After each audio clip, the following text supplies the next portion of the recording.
আসসালামু আলাইকুম, আমন্ত্রণ জানাচ্ছি চ্যানেল আই সংবাদে আপনাদের সাথে আছে আমি নবনীতা।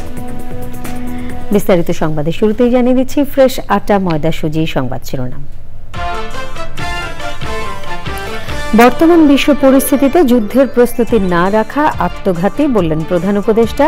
যুদ্ধে পরাজয়ের কোনো অপশন নেই মন্তব্য। শব্দ দূষণ আইন দ্রুত বাস্তবায়ন ও সচেতনতা তৈরির আহ্বান। আন্তর্জাতিক শব্দ সচেতনতা দিবসে র্যালি ও মানববন্ধন। এবং চট্টগ্রাম টেস্টে জিম্বাবুয়েকে 3 দিনেই হারিয়ে সমতায় সিরিজ শেষ করল বাংলাদেশ। মিরাজের সেঞ্চুরি, 5 উইকেট ও দ্রুততম ডাবলের রেকর্ড।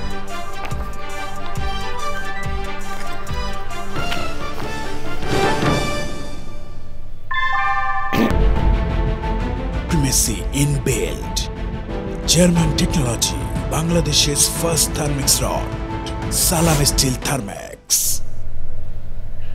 সংবাদ শিরোনামগুলো জানাচ্ছিলাম। এখনকার সংবাদ আয়োজন একই সঙ্গে চ্যানেল আইয়ের ইউটিউব চ্যানেল এবং চ্যানেল আইয়ের ওটিটি প্ল্যাটফর্ম আই স্ক্রিনে লাইভ স্ট্রিমিং হচ্ছে।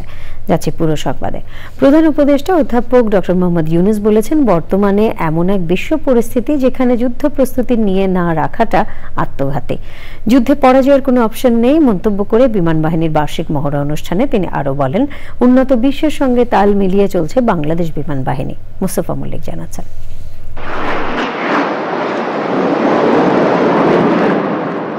বিমান বাহিনীর ঘাঁটি বীরুত্তম একে খন্দকারে বাংলাদেশ বিমান বাহিনীর বার্ষিক বিশেষ মহড়া আকাশ বিজয় 2025। যুদ্ধ বিমান, পরিবহন বিমান, helicopter, unmanned aerial vehicle, radar ও অন্যান্য আকাশ প্রতিরক্ষা ব্যবস্থা সহ সংশ্লিষ্ট ইউনিটগুলো মহড়ায় অংশগ্রহণ করে। মহড়া শেষে দিক নির্দেশনামূলক বক্তব্য দেন প্রধান উপদেষ্টা অধ্যাপক ইউনূস। বলেন, বিশ্ব পরিস্থিতির বিবেচনায় যুদ্ধের প্রস্তুতি রাখা প্রয়োজন। অনেকের মতো আমিও যুদ্ধবিরোধী মানুষ। পৃথিবীতে যুদ্ধ হোক এটা আমরা কামনা করি না। যুদ্ধ প্রস্তুতি অনেক সময় যুদ্ধের দিকে নিয়ে যায়, কাজে যুদ্ধ প্রস্তুতি সম্বন্ধেও একটা ঘোরতর আপত্তি। কিন্তু এমন বিশ্বে আমরা বাস করি, প্রতিনিয়ত যুদ্ধের হুমকি আমাদের ঘিরে থাকে। তো সেখানে প্রস্তুতি না নিয়ে থাকা এটা অসম্ভব হয়ে পড়ে। এখন আমরা যখন কথা বলছি তখন আমাদেরই কাছে ভারত পাকিস্তান যুদ্ধ হই হই অবস্থার মধ্যে রয়ে গেছে। এরকম পরিস্থিতিতে আমরা বাস করি। তো কাজেই এই পরিস্থিতির মধ্যে প্রস্তুতি না নেওয়াটা আত্মঘাতী। নিরাপদ আকাশ প্রতিরক্ষা ব্যবস্থা গড়ে তোলার জন্য বিমান বাহিনীর প্রশংসা করেন প্রধান উপদেষ্টা। বর্তমান বিশ্বের দ্রুত পরিবর্তনশীল প্রযুক্তির সাথে তাল মিলিয়ে চলার জন্য আন্তর্জাতিক মানসম্পন্ন প্রশিক্ষণ ও অনুশীলন অপরিসীম গুরুত্ব বহন করে। এই প্রেক্ষাপটে বাংলাদেশ বিমান বাহিনীর সদস্যগণ নিয়মিতভাবে বহুমাত্রিক প্রশিক্ষণ কার্যক্রম ও অনুশীলনে অংশগ্রহণের মাধ্যমে নিজেদের জ্ঞান ও দক্ষতাকে যুগোপযোগী করতে সদা সচেষ্ট রয়েছে, যা এই মহড়ার মাধ্যমে আমাদের কাছে স্পষ্ট হয়েছে। বিমান বাহিনীতে ভবিষ্যতে অত্যাধুনিক যুদ্ধ বিমান, হেলিকপ্টার, পরিবহন বিমান, radar, surface to air missile, UAV সংযোজনের জন্য সরকার বিমান বাহিনীকে সর্বোত্তম সহযোগিতা প্রদান করবে। প্রধান উপদেষ্টা বলেন, দেশের স্বাধীনতা সার্বভৌমত্ব রক্ষায় যুগোপযোগী বিমান বাহিনী গড়ে তুলতে সরকারের প্রচেষ্টা অব্যাহত থাকবে। Mustafa Mallik, channel I, Dhaka. চট্টগ্রাম বন্দরের সক্ষমতা বৃদ্ধি ও বিশ্বমানের সেবা নিশ্চিত করতে সম্ভাব্য বিদেশি বিনিয়োগকারীদের সঙ্গে আলোচনা দ্রুত নিষ্পত্তি করতে সংশ্লিষ্টদের নির্দেশ দিয়েছেন প্রধান উপদেষ্টা প্রফেসর ডক্টর মোহাম্মদ ইউনূস। রাষ্ট্রীয় অতিথি ভবন যমুনা নৌ পরিবহন মন্ত্রণালয়, বাংলাদেশ বিনিয়োগ উন্নয়ন কর্তৃপক্ষ বিডা, বাংলাদেশ অর্থনৈতিক অঞ্চল কর্তৃপক্ষ বেজা, চট্টগ্রাম বন্দর কর্তৃপক্ষ সহ সংশ্লিষ্ট বিভাগের কর্মকর্তাদের নিয়ে একটি উচ্চ পর্যায়ের বৈঠকে এই নির্দেশনা দেন প্রধান উপদেষ্টা। প্রফেসর ইউনূস বলেন, বন্দর ব্যবস্থাপনায় এমন অপারেটরদের সম্পৃক্ত করতে হবে যাতে পোর্টগুলো আন্তর্জাতিক বাজারে প্রতিযোগিতা করার সক্ষমতা অর্জন করতে পারে।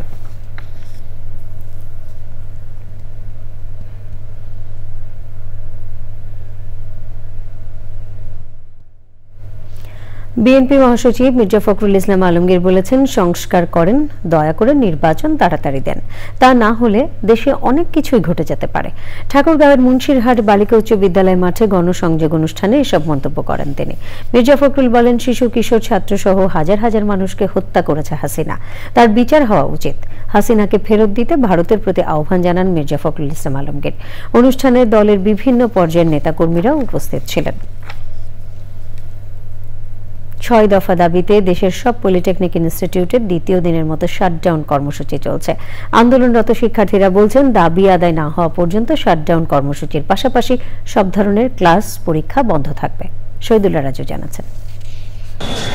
জুনিয়র ইন্সট্রাক্টরদের পদে ক্রাফট ইন্সট্রাক্টরদের পদোন্নতির রায় ও ডিপ্লোমা ইন ইঞ্জিনিয়ারিং কোর্সে যে কোনো বয়সে ভর্তির সুযোগ বাতিল, উন্নত বিশ্বের আদলে ৪ বছর মেয়াদী মানসম্পন্ন কারিকুলাম নিশ্চিত করা সহ ৬ দফা দাবি আদায়ে আন্দোলন করছেন পলিটেকনিক ইনস্টিটিউটের শিক্ষার্থীরা।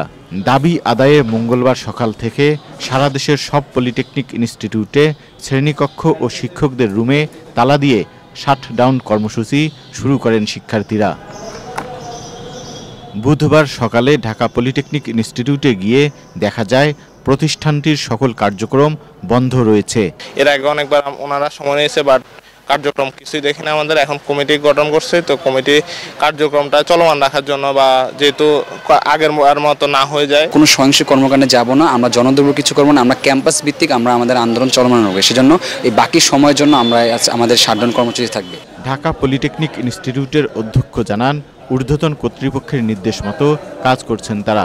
আমাদের সচিব স্যার বলেছেন যে ওনারা একটা কমিটি করেছেন, ছাত্রদের দাবি যেগুলো ৬ দফা, ওনারা এটা নিয়ে মিটিংও করেছেন ছাত্রদের সাথে, ধাপে এটা করবেন আর কি, সমাধান করবেন। যেহেতু উচ্চ পর্যায়ে জানে, সুতরাং ওনারা ওখান থেকে যা অর্ডার দিবেন আমরা সেভাবে কাজ করছি। প্রশাসনিক কার্যক্রম তো আমাদের এখন রুমটা বন্ধ, আমরা যা চালাচ্ছি হচ্ছে, যদি অফিস থেকে ডিটি থেকে কোনো তথ্য চাচ্ছে, আমরা আমাদের কাছে যা সংরক্ষিত আছে সেটাই আমরা পাস করছি। জনদুর্ভোগ সৃষ্টির মতো কর্মসূচি পরিহারের কথা জানিয়ে আন্দোলনরত শিক্ষার্থীরা বলছেন, কর্তৃপক্ষ দ্রুত ৬ দফা দাবি বাস্তবায়ন করবে বলে আশা করছেন তারা। Shahidullah Raju, channel I, Dhaka. শব্দ দূষণ রোধে দোষীদের বিরুদ্ধে প্রতিরোধ ও শাস্তিমূলক ব্যবস্থা নেওয়ার আহ্বান জানিয়েছেন পরিবেশবিদ ও বিশিষ্টজনেরা। আর নয় শব্দ দূষণ, চাই সুস্থ জীবন প্রতিপাদ্যে আন্তর্জাতিক শব্দ সচেতনতা দিবস উপলক্ষে র্যালি ও মানববন্ধনে শব্দ দূষণ আইন দ্রুত বাস্তবায়ন ও দূষণ সম্পর্কে সচেতনতা তৈরির আহ্বান জানান বক্তারা। সে সময় ব্যাপকভাবে প্রচারের পাশাপাশি শব্দ দূষণ বিষয়ে পাঠ্যসূচিতে অন্তর্ভুক্তির উপর গুরুত্ব দেওয়া হয়। সৈয়দ অদিত জানাচ্ছেন। জাতিসংঘের পরিবেশ কর্মসূচি ইউএনএপির সবশেষ প্রতিবেদনে শব্দ দূষণে বিশ্বের শীর্ষ শহরগুলোর মধ্যে রাজধানী ঢাকা এখন শীর্ষে। তাদের প্রতিবেদনে আবাসিক এলাকার জন্য অনুমতিযোগ্য শব্দের মাত্রা ৫৫ ডেসিবেল এবং বাণিজ্যিক এলাকার জন্য ৭০ ডেসিবেল হলেও রাজধানীতে এই মাত্রা ১১৯ ডেসিবেল। দূষণ সম্পর্কে সচেতনতা তৈরিতে রাজধানীর মানিক মিয়া এভিনিউতে আর নয় শব্দ দূষণ, চাই সুস্থ জীবন প্রতিপাদ্যে আন্তর্জাতিক শব্দ সচেতনতা দিবস উপলক্ষে র্যালি ও মানববন্ধন। আজকে শব্দ দূষণ বাংলাদেশে ভয়াবহ রূপ ধারণ করেছে। হর্ন বলেন, তারপরে মাইকের আওয়াজ, নির্মাণ শ্রমিকের আওয়াজ, এটা আমাদের মানসিক শারীরিক সম্পূর্ণভাবে আমরা ক্ষতিগ্রস্ত হচ্ছি। পৃথিবীর সবচেয়ে বায়ু দূষিত শহরের সাথে সাথে শব্দ দূষিত শহরের তকমাটাও এখন ঢাকা শহরের উপরে আছে। এর কারণে নারী, বয়স্ক মানুষ, গর্ভবতী মহিলা, শিশু সবাই ক্ষতিগ্রস্ত হয়। সারা বাংলাদেশে যে শব্দ দূষণের ফলে যে আমাদের মানসিক এবং স্বাস্থ্যগত যে হলো ক্ষতির কারণ আমরা দাঁড়াই, সেই কারণে মানুষকে সচেতন করার জন্য আজকে সারা বাংলাদেশে বিভিন্ন জায়গায় এই উৎসবটি দিবসটি পালিত হচ্ছে। সচেতনতা আসলে এই একদিনের জন্য না, সচেতনতা হতে হবে আমাদের প্রতিদিনের জন্য এবং প্রতিটি ব্যক্তি পর্যায়ে। আমাদের পরিবেশে যে শব্দ ক্রিয়েট হয় এর মাধ্যমে আমাদের যে বৃদ্ধ আছে, শিশু আছে, এদের মানসিক বিকাশে বাধাগ্রস্ত হচ্ছে। অকারণে অনেক হর্ন বাজাই, যেটাতে আমাদের ক্ষতি হতেছে আমরা বুঝতেছি না, আমাদের পরিবেশকে ক্ষতি করতেছি, ইভেন আমরা নিজেরাও এটা ফেস করতেছি। দূষণ কমাতে হাইড্রোলিক হর্ন নিয়ন্ত্রণ, চালকদের প্রশিক্ষণ দেওয়া সহ নানা বিষয়ে গুরুত্ব আরোপ করা হয়। শব্দ দূষণের কারণে কিন্তু আমাদের অনেক ধরনের শারীরিক এবং মানসিক সমস্যা প্রতিনিয়ত তৈরি হচ্ছে। যেমন আমাদের শ্রবণ শক্তি হ্রাস পাচ্ছে, তারপরে মানুষের ওই যে উচ্চ রক্তচাপ বেড়ে যাচ্ছে। পরিবেশ অধিদপ্তরের শব্দ দূষণ নিয়ন্ত্রণে সমন্বিত ও অংশীদারিত্বমূলক প্রকল্পের আওতায় পরিবেশ, বন ও জলবায়ু পরিবর্তন মন্ত্রণালয় এবং বিভিন্ন সরকারি ও বেসরকারি সংগঠনের প্রতিনিধিরা এতে অংশ নেন। সৈয়দ অদিত, চ্যানেল আই, ঢাকা। এবার বাংলাদেশ জিম্বাবুয়ের টেস্ট।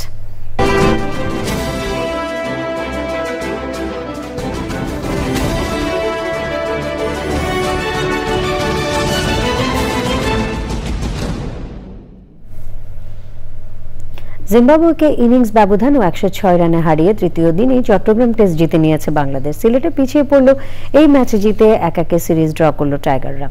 এর আগে চট্টগ্রামে বীরশ্রেষ্ঠ শহীদ flight lieutenant Motiur Rahman cricket স্টেডিয়ামে মিরাজের সেঞ্চুরিতে প্রথম ইনিংসে 217 রানের লিড নিয়ে 444 রান তোলে টাইগাররা। জবাবে টাইগার স্পিনারদের দাপটে 111 রানে অল আউট হয় জিম্বাবুয়ানরা। এরই সাথে সংবাদে নিয়ে নিচ্ছি বিরতি। আর বিরতির পর আবারও আমন্ত্রণ। অর্থ উপদেষ্টা ডক্টর সালেউদ্দিন আহমেদ বলেছেন, ভালো শাসন নিশ্চিত করতে সংস্কার চালিয়ে যাওয়া জরুরি। তিনি আরও বলেন, ইউরোপীয় ইউনিয়নের সঙ্গে বাংলাদেশের দীর্ঘদিনের সহযোগিতা এই পরিবর্তনে বড় ভূমিকা রাখছে। ইউরোপীয় ইউনিয়নের উচ্চ পর্যায়ের অনুষ্ঠানে বাংলাদেশে পাবলিক ফিনান্সিয়াল ম্যানেজমেন্ট PFM এর সংস্কারে ইউর সহায়তার কথা তুলে ধরা হয়। অনুষ্ঠানে বিশেষ অতিথি ছিলেন মহা হিসাব নিরীক্ষক ও নিয়ন্ত্রক মোহাম্মদ নুরুল ইসলাম, জাতীয় রাজস্ব বোর্ডের চেয়ারম্যান মোহাম্মদ আব্দুর রহমান খান। অনুষ্ঠানে ইউরোপীয় ইউনিয়নের বাংলাদেশে নিযুক্ত রাষ্ট্রদূত মাইকেল মিলার বলেন, ইউরোপীয় ইউনিয়ন বাংলাদেশের সঙ্গে অংশীদারিত্ব এবং সংস্কারের সমর্থন অব্যাহত রাখবে। শ্রম আইন সংশোধনে শ্রমিক ও মালিকদের নিয়ে ত্রিপক্ষীয় আলোচনা হয়েছে বলে জানিয়েছেন শ্রম ও কর্মসংস্থান মন্ত্রণালয়ের উপদেষ্টা এম শাকওয়াত হোসেন। শ্রমিকদের স্বার্থ রক্ষা করে দ্রুত এই আইনের পরিবর্তন আনা হবে বলে জানিয়েছেন তিনি।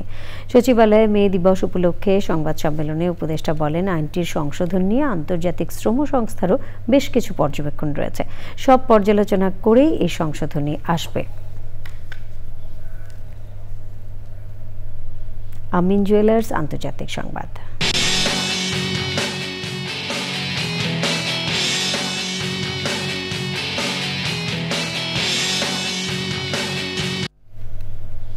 পাকিস্তানের তথ্যমন্ত্রী আতাউল্লাহ তারার জানিয়েছেন, আগামী 36 ঘন্টার মধ্যে পাকিস্তানে হামলা চালানোর পরিকল্পনা করছে ভারত।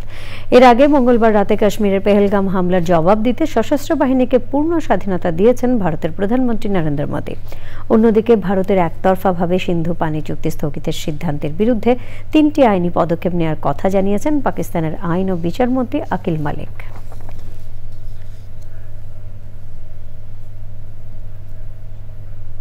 এবারে কৃষি সংবাদ।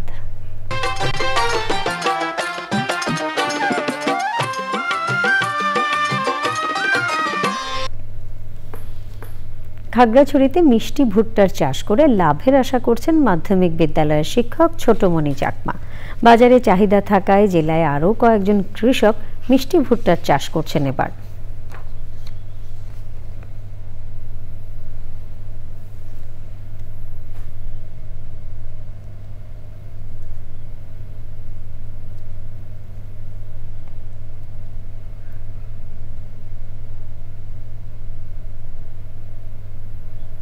এখন দেখবেন প্রকৃতি সংবাদ।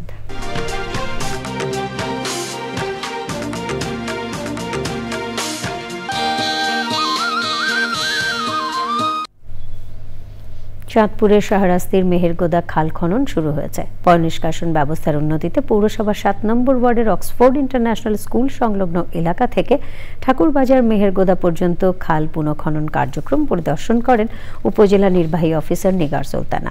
তিনি বলেন, অপরিকল্পিত নগরায়নের পৌরসভার ছোট বড় 17টি খালের বেশিরভাগই বেদখল হয়ে গেছে। এতে পয়ঃনিষ্কাশন ব্যবস্থা ক্ষতিগ্রস্ত হওয়ার পাশাপাশি বর্ষায় জলাবদ্ধতায় পড়েন এলাকাবাসী। অবৈধ দখলদারদের উচ্ছেদ করে খাল সংস্কার করা হবে বলেও জানান উপজেলা নির্বাহী অফিসার। এক্সিম ব্যাংক বাণিজ্য সংবাদ।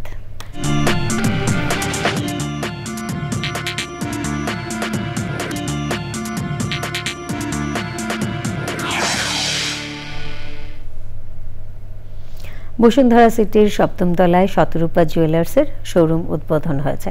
উদ্বোধন করেন বসুন্ধরা গ্রুপের ডিএমডি শেখ এহসান রেজা।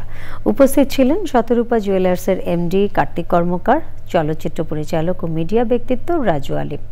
বসুন্ধরা সিটি মলের 7ম তলায় গোল্ড সুকের ফ্লোরে দেশের সব জনপ্রিয় জুয়েলারি প্রতিষ্ঠানের আউটলেট রয়েছে।